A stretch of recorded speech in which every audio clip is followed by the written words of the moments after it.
Draft your LCS team and earn money. Alpha Draft. And Spawn, M3 versus King started off in possibly the best fashion it could have. Yeah, what an absolute brawl. I kept hearing about these long Chinese games where people just kept running into each other, and boy, was that a big example of that. Really good game, and wow, we're already into Champions League. All right, let's do it. Rumble, the first bet here for King. We've swapped sides over. There'll be our blue team here for this second game of our best of 2, Master3. Over on the red side this time around, and Cassidy going to get another respect bet here. Yeah, so Rumble being taken away from Looper this time, just not liking the zoning potential that brought to the team fight. I thought it was actually a lot to do with the Thresh and actually the bottom lane in general coming out of M3 there. Able to get themselves back in the game with some key hooks onto Lamb, who played an Annie that I didn't really agree with that much. So. Yeah, I mean, we saw his Thresh yesterday, and even in their losses, it looked great there from King support. Interesting to see if we even see a first pick Thresh to block that away, which would just be insane in any sort of draft. But Jana will get a ban here again, super top tier support, heavily bannable. Yeah, definitely is, and I wouldn't be surprised if we do see that first pick Thresh pastry time, especially after how strong we saw it was in that mid game of really scratching and clawing their way back in.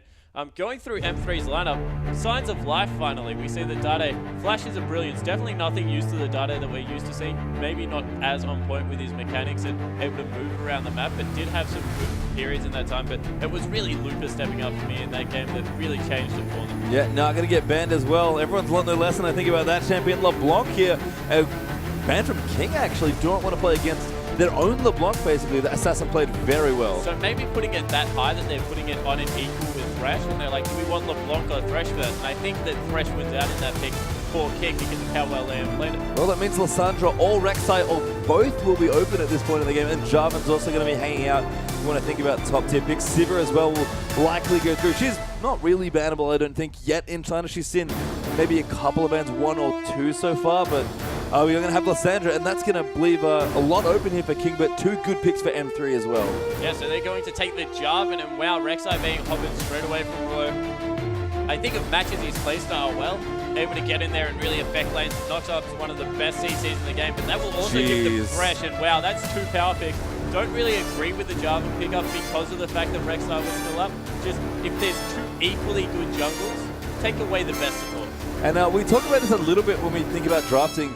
I think one of our fun statistics from day one was that most of the teams that won on the red side would then win on the blue side. It almost felt like people on the red side, or the team that started on the blue side, sorry, sort of panicked a little bit in draft, lost to something in game 1, and then panicked again and just gave away too many picks once the first pick came back around. I think King have maybe made the opposite mistake here, where they've just let a lot of power through, and this is huge pickups for M3. Rek'Sai, a massive bannable jungler, and the Thresh at Love City play to almost perfection. And what a dive comp coming out of King here, locking in a Maokai and a Sivir. They're going to be in the face of M3 from start to finish.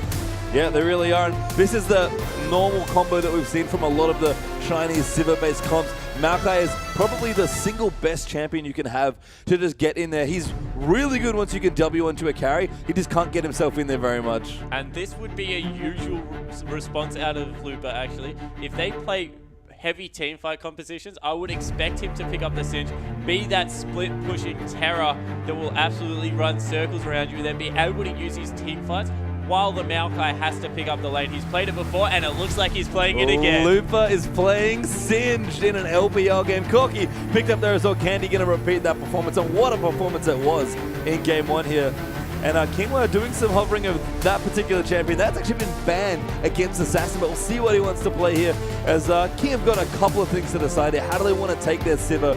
And as I said, Marco works well there. Jarvan not as well, because he kind of gets himself in there, but it's not bad to speed up these big, heavy engaged champions. Yeah, definitely. And wow, if these are the last 2 picks, what a Yasuo comp they've put together. Every single person, apart from that Sivir, can get someone in the air for Yasuo to really be able to take advantage for it. And I can see a little bit of a fist pump coming out of you, pastry time. Yasuo is certainly a fun champion to watch. Really great to watch. And again, this is almost the fabled Yasuo from Assassin. It's been banned by the one team. Sorry, EDG, just like, no, don't want it. Too much respect. King didn't choose to take it in their last game. This will actually give the counter pick, though, over to M3 Dade. So he's very experienced with this champion Yasuo and in the matchups there as well. I also really like the Braum one of the hallmarks of Chinese supports is that they almost always pick heavy engage support, which is why I'm surprised that John has seen a lot of play, because it doesn't fit their style as much. And again, when you have a Sivir you want to get in, Braum's a great champion to get in the mix. Yeah, definitely, and able to put that zone pressure almost like a Rumble does with his ultimate. Of course, a big knock up, then the slow. And it looks like Dade will actually take Azir into the matchup. Didn't like his Azir when we saw it earlier, so we'll see if he can turn it around, because, yeah, he didn't play it to, I think, the best effect that Azir can be played. Yeah, seems competent at least, so certainly he's got games with the champion, understands it. Maybe not again to the level that Azir's high skilling dictates, because that's very high, but this is a great matchup here for Azir. Yasuo's win wall does nothing. Yeah, and the weakness of Yasuo is his level 1, 2, 3, 4, where he can't really get in there and mix it up, and Azir will be able to poke him out there. So I think that it's definitely a matchup in favor of Azir, but then you look at the, I guess, potential of the champions in who is playing them, and you would have to say that Assassin is much more comfortable on his champion. Yeah, and I haven't seen him play this yet, but it's clearly something that the teams know about and that he feels comfortable on.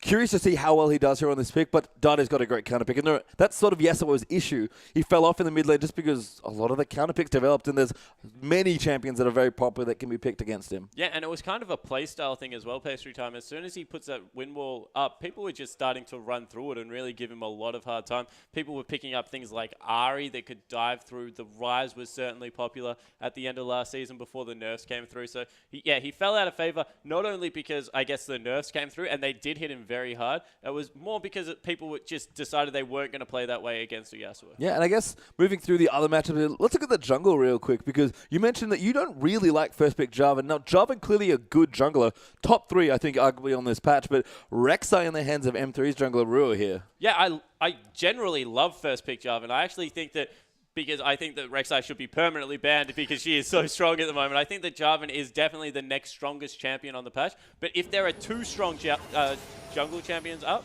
and only one really key support, that Thresh, why not take the Thresh away? But in the end, it does fall down to the Rek'Sai versus Jarvan, so it will be interesting to see what they can get going. Shall indeed, but we are onto the Rift here for our second game between King and a Master3. King on the blue side this time around with a couple of comfort picks, but a similar-looking Sivir comp here for themselves with a few more hard engage. Shows Master3 on the right-hand side. Rek'Sai is one of their champions, and Lupa, fan favorite here, is going to take his Singed into battle. Yeah, it certainly looks like that with that Ghost as well, so not scared about being caught in a Cataclysm with MLXG. Will have to stay in there for a long time unless he flips someone out. And an actual early invade coming through, so maybe looking for a lane swap, maybe looking to pick up a buff for themselves. And I think one of the most characterizing elements of King's play from what we've heard, and also just in that last game, aggression is a big component of how they like to play, and they looked decent in the mid to late game, but maybe a little less comfortable. So I think they want to turn it up just a little harder now. They've got lots of good knockups for this Yasuo combo as well, and the Sivir to really get all this hard engage in. Yeah, but I think the worrying thing for King is that what we've seen from M3 is that they make you play on their terms. They're really trying to dictate pace, and they kind of, I don't want to say it in a negative way, but bring you down to their level and then kind of beat you with experience from what we saw in the first game. And this is a definitely heavy execution-based comp coming out of King. If anything goes wrong, this Yasuo could be rendered completely useless in a team fight. So will be interesting to see how it plays out. We are going to break out into standard lanes, though, it seems like. We've actually got a bit of a standoff here in the bottom lane. Both of the dual lanes camping brushes here, but I think we'll probably just have a couple of trades here. Blue buff start here for MLXG's job. I'm going to go Gromp into blue. And actually just red start for Ruo, so not any small camps, just going straight for a buff. We've seen a lot of this from the Chinese junglers, actually. I'm not sure if it's just they want sort of an option where if I want to gank level 2, I can, and they do it on a lot of early pressure junglers, but they just seem to like to get that camp out of the way and start off there. Yeah, and once again, Sivir versus Corki in this lane, so expect Sivir to have a fairly easy time of it. Actually, Dade being harassed down a little bit in the top mid lane, as we see. This Singe is going to continue to shove into the turret. It's going to be so annoying to deal with. Assassin's Yasuo just getting aggressive, really weaving in between those minion waves. This is sort of a really intricate battle of zoning here. It's Dade's soldiers versus basically his own minion wave, because that's where Assassin wants to be, so we can get maximum mobility. Yeah, and it looks like it is slowly paying into Assassin's favor. That's a 9-3 creep wave here as Dade having trouble to last hit with all the pressure that's coming through from Assassin. Some nice damage going down from Dade onto Assassin, but it's kind of the race between the health bar and the mana bar from Dade, who is extremely low on mana. Yeah, Azir does actually go rather swiftly, so you have to be a bit careful here using those soldiers too frugally. Looper in the top here. Has watered up for himself with his Trinket Warden. He'll be farming away on Singe. In fact, this will be a pretty heavy farm lane, I think. Yeah, it certainly will be. Singe has absolutely no problem scaling up against the Maokai, and that's why it is seen as like a quasi-counter pick. Means that he can push the lane out much more quickly and be able to get around and impact the map, do some counter jungling for himself with some deep wards. So, yeah, I do like the matchup for Singe especially. Yep. Assassin hanging back a little bit now. I think sense that Ruel might be around for a gank. It's a pretty reasonable 2-buff gank timing, so Assassin going to play back for now. It's one of the weird things about Yasuo is that he tends to push these lanes kind of incidentally almost. Yeah, well, it's how you use your harass, because you want to dart in between the minion wave, keep that E passive up and be able to do as much damage through it as possible. We've actually seen some people throw extra points into the E. I think that now that the changes have come through, it is more beneficial to pick up the Q. And we might have the first gank of the game. Nice bluff. Just a bluff there coming from Love CD. Yep, just scaring them off here. Candy's Corki is getting pressured here, and I feel like we're seeing almost too much of this Sivir versus Corki matchup now. A lot of the Chinese teams are willing to pick Sivir just willy-nilly almost into anything. And I feel like maybe what you were talking about a bit last game, where bring the Caitlyn back, bring the long-range harassment champions back in, and try and punish this very predictable pick. Yeah, well, that's the thing. If they're going to continue to pick this, especially so early on, why not just get something to get rid of it completely? Because, yeah, there are definitely some counter picks that completely force her out of lane. And wow, we've had probably the longest start of a farming game in a long time, and wow, now there's some action. Yes, Assassin does want to go in. Dade zoned him out, but MLXG is here. Assassin trying off to the side. He maybe can get back in. Dade with his exhaust will come in. It's level 5-3, and Yasuo is trying to join back, but Rek'Sai's here as well. Assassin's got to be so careful. Dade low, actually. Driver might be able to get first blood, and he does. Oh, fantastic play out of MLXG. Recognizing that Dade had no mana and just persisting with the fight. Assassin staying out to the side, keeping Dade interested, I guess, and a good flat. Uh-oh. Okay, someone died in the mid lane. That was Job, and he stayed a little too long there, and Ruo, that's a very easy kill. Yeah, able to pick the kill up, and it will continue to push in Dade's favor. So even though he's down 9 CS, that will put the lane in quite a good spot. That means Assassin can't back yet, has to go and push that out, and the first lot of dirty farming coming out of Lupa. Lupa, going back to his old habits here. Farming between those two turrets here is actually a nice play from Love City. Keeps Liam back. Actually, while we're in the bottom lane, I do like the Braum pick into Thresh. I think it's not exactly a counter, but you can manage a lot of Thresh's engage with it. So maybe that's why King wanted to leave it open. In fact, going aggressive onto Candy, going to change up the makeup of this lane a little bit. Yeah, it doesn't take much damage from the creeps as well, so good trade. We'll keep the minion wave on their side of the map. And once again, once Wax is able to pick up a couple of levels, we'll just be able to start dictating the pace of this bottom lane. Yep. Assassin going to move back in. Actually gone for a Zeal here, not going to go for the slightly greedier Avarice Blade, but will presumably be building into a static shift fairly early on. Dade with his Fiendish Codex is going to go back as well. And if we were wondering just how comfortable Assassin is, we saw him in the mid lane a couple minutes ago, weaving effortlessly, cancelling his auto attacks into ease. So this guy definitely knows how to play Yasuo. Yeah, it definitely looks like a comfort pick here for him. He's picked up a green and a pink ward as well, so maybe looking to get MLXG back into that lane, get some more jungle pressure down onto Dade and really start to shut him down. We see how mana hungry this pick is from Dade Azir. He's gone back already and picked up 2 Fairy Charms as well, so we'll be moving into an early Morellonomicon, but won't be going for that Zhonya's Hourglass, which he will need against the burst potential that comes out of Yasuo. You alluded to it already, but this is turning into quite the farm fest, actually. 2 kills here in the first 7 minutes or so of the game, and there's 2 lanes, I feel like, that want to farm for both teams, actually. The mid and the top lane are going to collect as much farm as possible, and even the bottom lane, wants to get maybe their 1-2 item power spike before going in. A bit of aggression, actually, as Lane will block that up with Unbreakable, but it's really up to the junglers to dictate early game pressure if they even want to do that. Yeah, and both junglers do it well, and we see that Ruo might want to get in there. Assassin actually goes to smite, and the knockup does come through. That first Q misses. Assassin has to be careful, and there's the rest of Lupa coming in. I think he poured it down, but there's the first kill. Sky in trouble as Wax down the bottom now as well. Also has to back away. Maokai Telly a little too late there, and now Liam down the bottom going in onto Candy. Needs a few more auto attacks. There's one for Braum. The stun does get flashed, but a good flash forward there coming through for Liam, and now Candy's got to be careful. Few more attacks need to come through. Ignite not enough to kill Corki, and he will get out. Yeah, what good movement coming out of Love CD to try and stay even with Braum and block as many auto attacks as possible. Looks like Ruo will be counter jungling here, as in the bottom lane we do have Candy falling down, and now Cloud Love CD's in a lot of he trouble. got flagged and Love CD getting chased down. Wax will pick up that kill very cleanly. And Java, nice timing able to pick up that kill. Thresh actually traded for Braum. In response in the top lane. Yeah, Sky now in trouble as Looper and Rue are going to chase him out. He gets thrown back and forth here. Marco nowhere to go. Actually flashes there, probably a waste. Does heal up a bit, but Rue is going to get that next kill. And that's about 3 kills in a minute. 2-0-1 now for the jungler from M3 side. Didn't give that one across to Looper, who I'm sure would have appreciated a lot, but he started to build himself a fairly big gold lead, only 400 actually at this point, so 2-1-1 actually coming through for the jungler on the other side as well. Wow, junglers being heavily involved all over the map. Yeah, well, we said it was going to be a jungler early game here with a lot of farming going on, and both MLXG and Rue are getting involved very early and getting some kills here for their team. Still moving up through, as looks like Vision's going to get cleared out in the neutral river zone here. Yeah, a little bit of invade coming in on the red buff on M3 side.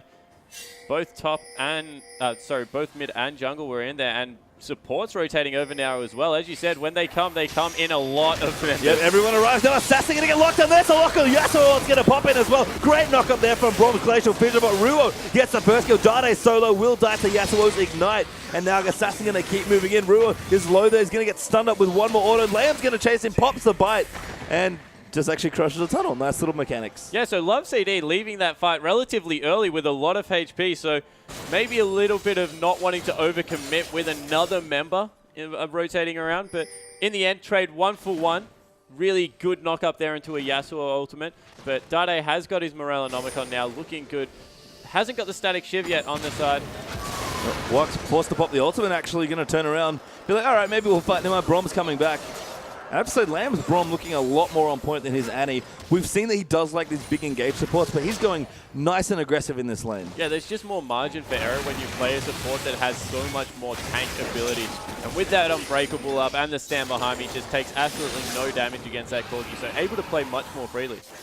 Dade will clean up his blue buff, though. So that big mana-hungry champion that you mentioned, Spawn, sorry, we'll be happy to have that item. Morellonomicon, a nice power spike for him as well. And this is the Yasuo power trough that plays Yasuo players, I feel like. He just needs to start farming on this Static Shiv as much as he can. Yeah, and they maybe even need to get him into a side lane because he's going to start being... Wow, as Dade gets another gank. Never mind side lanes. Dade forced to flash. Yeah, definitely. So good move there. That will be a repeat gank. Of course, when you are a Jarvan, it is always good to swap that Cataclysm for a gank, as we see Ruo returning it. Great knock up though. Assassin going to E away, but here will die. Ruo's damage, insane. Yeah, we talk about how much damage this Rek'Sai does with 1 damage item. We actually saw a 3 damage item Rek'Sai coming out as MLXG is being forced towards these Raptors. This might be the first dragon of the game because of how much pressure Dade can put on it. Is looking to take the Scuttle Crab first, and they've rotated Looper down. Yeah, M3 going to go in for this dragon now. Dade is coming in, moves his soldiers in through there. Liam probably not going to steal this one away, and looks like Master3 will get themselves a nice quick dragon here in this particular game. Ruo smites it up, and there we go. 11 minutes in, and Master3 with the first big advantage. So a much cleaner game coming out of Master3. You would say it was all on the back of their jungler. Ruo at the moment, 4-0-1. 5 of 6 kill participation and has been absolutely everywhere, locking down objectives and really getting his team ahead. Candy fighting back a bit as well. Got himself a Sheen plus a Ruby Crystal, looking to build in towards that Phage.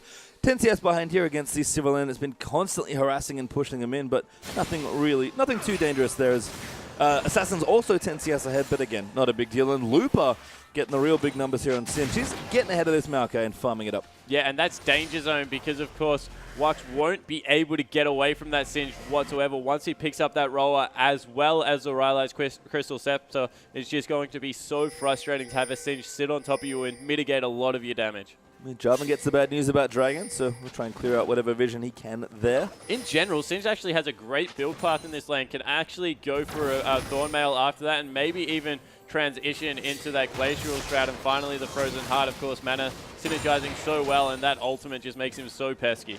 Looper is so annoying, just darting in between the turrets. Proxy farming once again between the Ada and the Tier 2. And it's to the point now that he's picked up his Catalyst that even if they bring Jarvan up there, may not be able to kill him. So I agree with the decision to try and impact another area of the map. Don't let Ruo run circles around you and just leave Looper to do whatever Looper wants to do. Yeah, and Looper is even more freedom than usual because Dragon's not an objective they have to worry about for a couple more minutes. So Looper will happily be doing this. As Lamb down the bottom again going in onto Candy. I love this aggression in the bottom lane with Sivir. Yeah, looking super aggressive. Is building his AD a little bit of a CS advantage as well. Now 15 ahead. It looks like Ruo wants to change that around. Finally getting down there to try and affect with a gank, but being matched by MLXG. This might be our first big head-to-head in the bottom lane. No, Ruo actually backing away. Jarvan coming through. Flashes here for both members of M3's bottom lane, though. So Jarvan just going to look to use that ultimate and try and burn a quick flash here. He's hiding in that brush. Can he lock down the Thresh? They do have a decent amount of CC they could chain here, but Candy especially is quite tricky to lock down. Yeah, and it looks like the bottom lane for M3 will just back away, so nothing much happening here.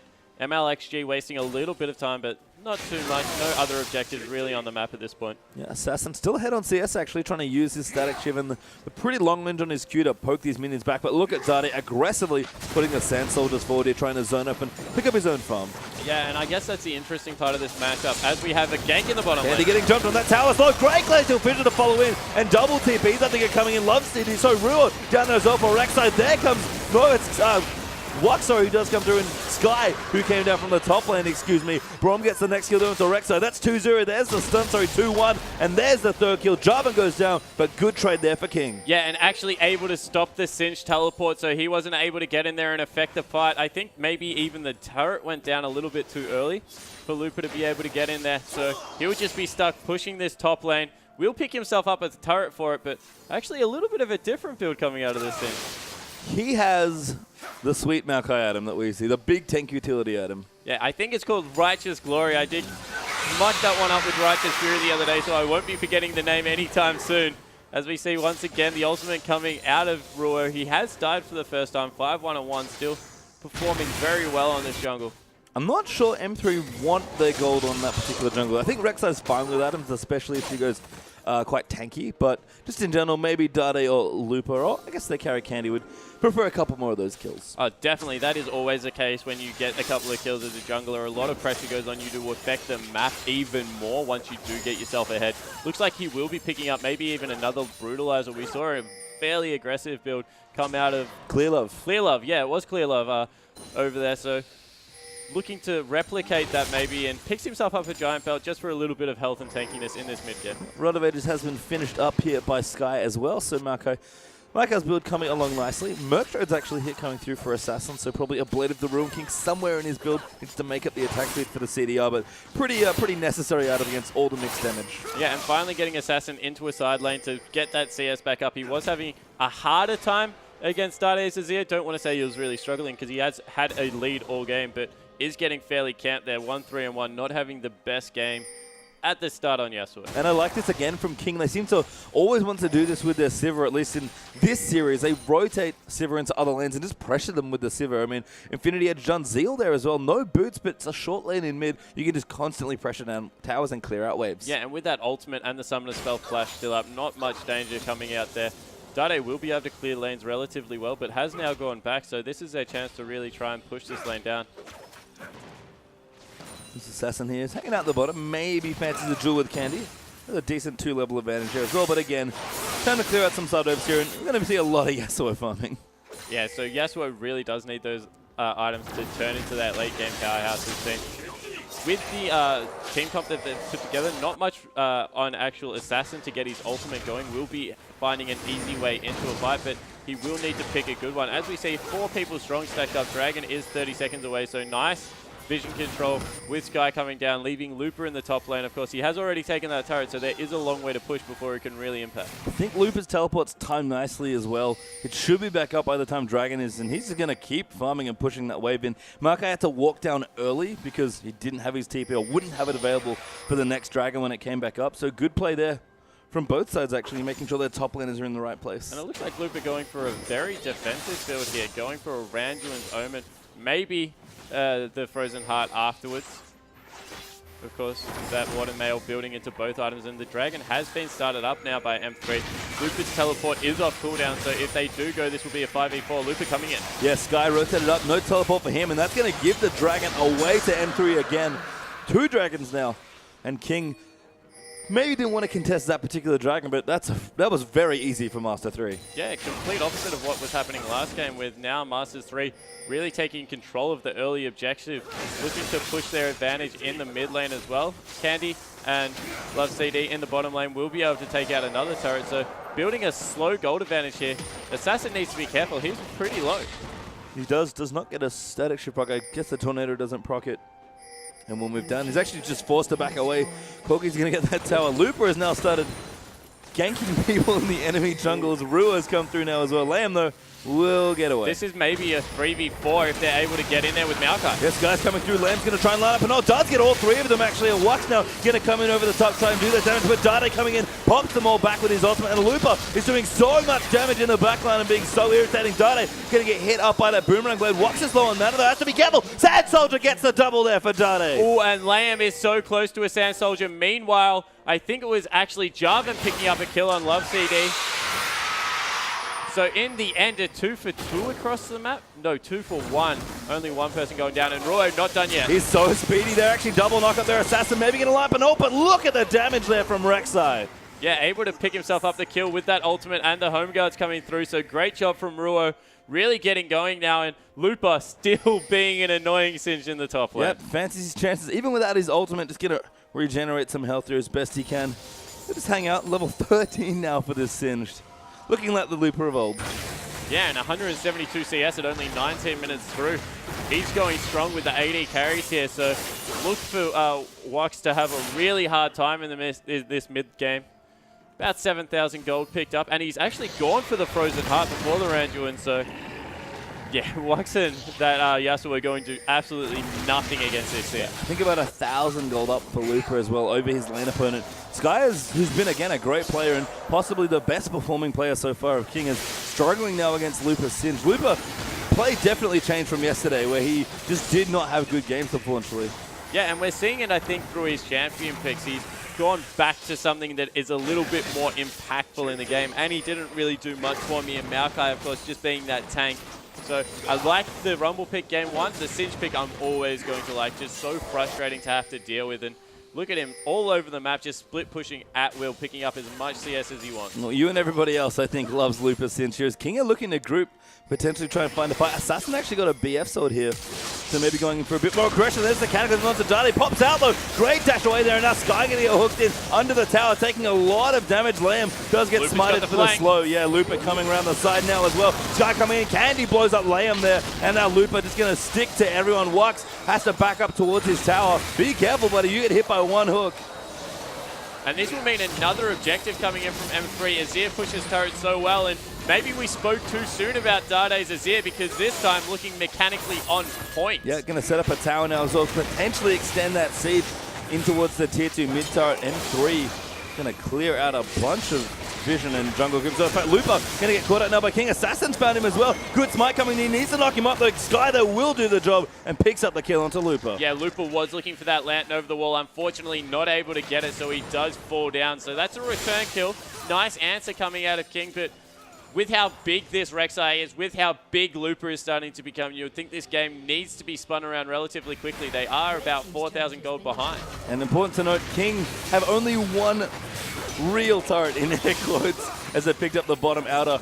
As his turrets do get tracked in the Spectator clan as well. That fooled me yesterday, but it will not today. So 2 towers there on the board for King. They pick up a bit of gold for that as well, but only one tower here. Not a lot of space on this map. And M3 have a 4,000 gold advantage brewing now.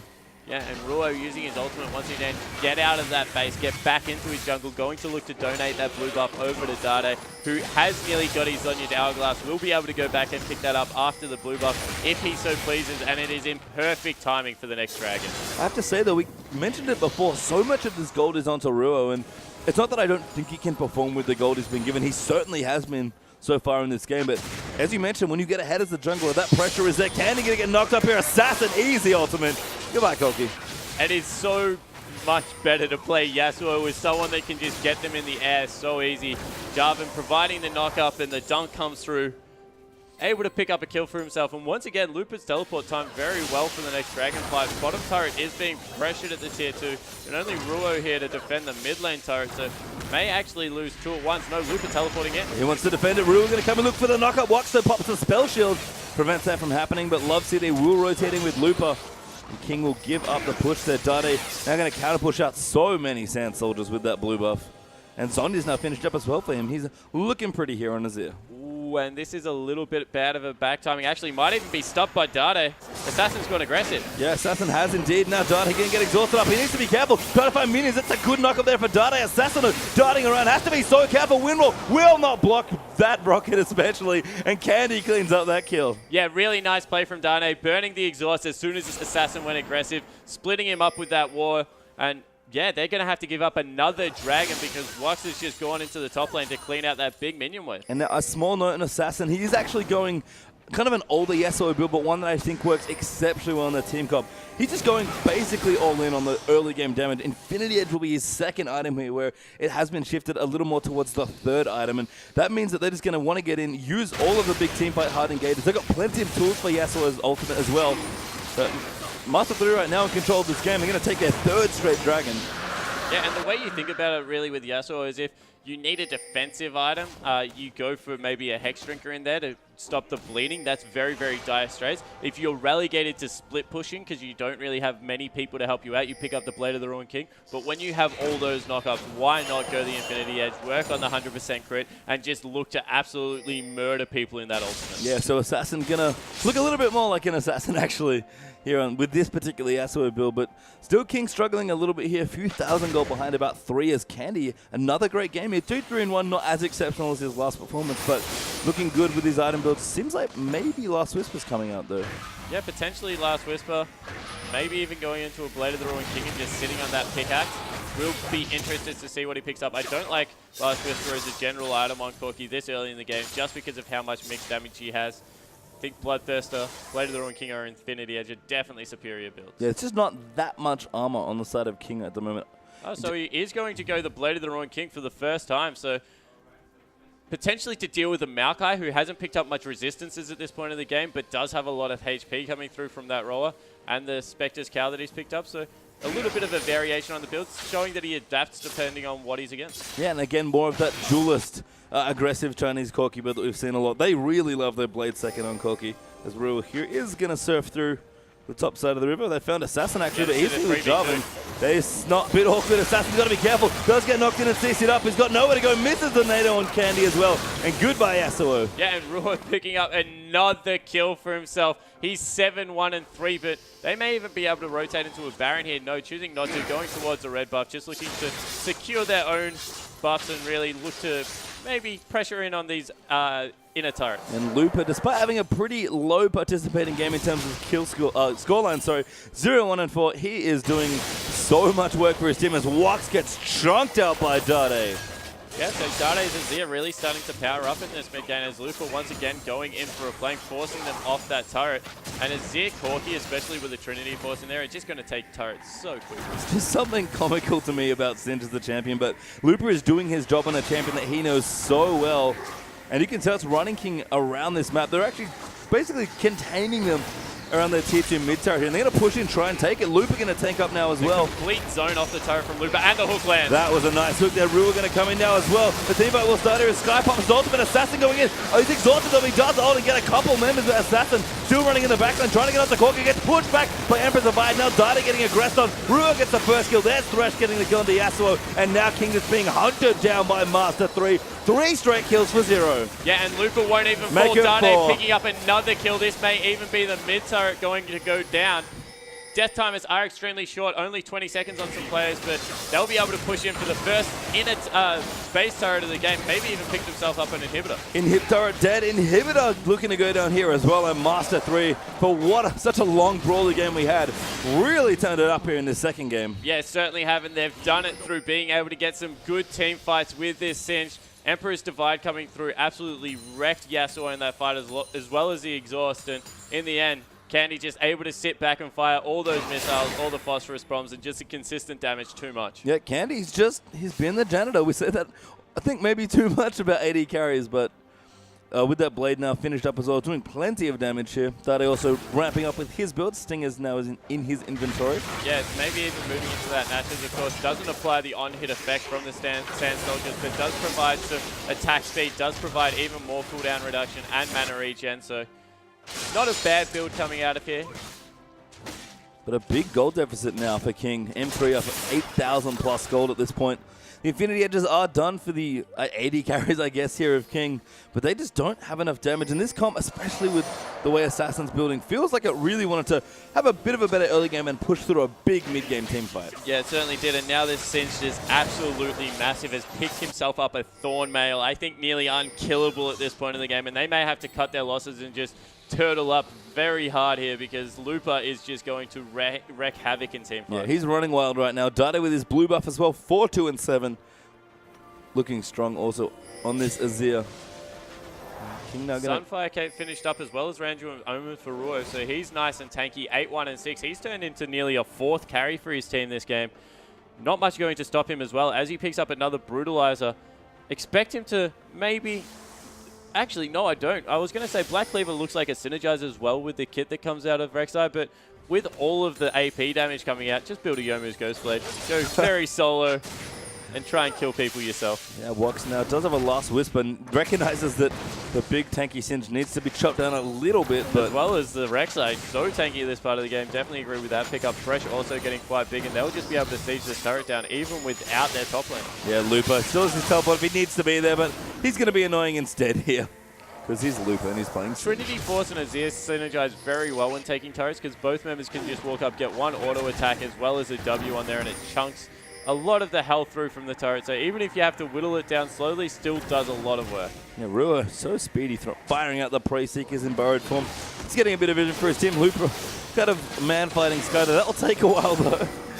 And we're just going to have a siege on the turret. That hook was very close. And the damage still coming out of Dade. They'll be able to take this one down relatively quickly. Looper now with the flank forces them off completely. Really textbook play coming here from M3. A very messy last game as we see the inhibitors turrets now under siege. But yeah, much cleaner play coming through this time around. Yeah, just great pressure from all 3 points here. Looper in the top earlier, pressuring the top side. That wave looks like it's pushing in now as well. M3 down the bottom, and Inhib pushing in with the super creeps now as well. Everything going right here for M3 as they look to close out this game here. And honestly, after game 1, surprisingly dominant fashion. Yeah, and I don't think there's really much that can stop them at this point in the game. Hook does miss, but they just can't get an engage that looks right for them, King, so they're going to be forced to back off. Dragon is up. They'll pick themselves up another one of them, and it's just really at the point where I don't think there's anything King can do to respond to how tanky they've got on the side of M3. Credit to Love CD in that siege there as well, by the way. We loved his Thresh play in game 1. That was about the only point he could have thrown that hook under that tower to hit Wox. He was, to his credit, spaced just far out enough that he didn't get hit as 4 straight dragons go to M3. King, I think, have seen this before, and they don't like this movie. No, they definitely don't. This might be a little bit of a repeat action. Look, Wox is very, very fed. He's got 302 CS at 30 minutes. He's CSing extremely well. He's got 3 items, but when you've got a Singe that now has picked up another giant spell, there's just nothing you can do about him. You'll see here, Assassin cannot stay in this lane with Looper. No, Looper is just so big in this game. Just running around, he's created so much pressure for his team, like he was famous for, honestly, on his Singe way back in the day. And it's been impressive because M3 have played around Looper's pressure perfectly. And again, if there's one thing we can pinpoint here that's changed between day 1 and day 2 for M3, it's teamwork. Yeah, and it looks like they will look to start up the Baron here. They were on top of a ward, so won't be able to get it done. Hook does come through. Nice on to lay him there. He's going to knock him up as well. Assassin going to look for him, but Dade just eats from now. Wox getting aggressive as well. Has to be careful. Looper now in the back as well, flinging the carries out. And Assassin just getting chased out there as that's 3 kills, coming up for M3. Now Sky getting aggressed on. Jarvan in the back has to be careful. Dade chasing him down, wants the kill, goes forward. Oh, not quite enough. But there's Malco going down. 5 straight kills, never mind M3. This might just be it. Yeah, and Looper, meanwhile, in the base, just running absolute circles around. This will be the game as Looper looks to push in the turrets. They're actually going for Baron. Inhibitor. Troll Inhibitor does spawn in time. And Dade, much better showing this time around, 7-2-9. Actually, overall, what a massive game coming out of M3. We talked about how their confidence did need a little bit of a boost, and this will definitely be it. I do actually like the Baron call here from M3 because the death timers are still quite short at this stage of the game. So they do get that Baron for themselves, but knowing that they've got plenty of room here, Looper and Dade are just going to move back here, and I think that might have just been the map being tapped there.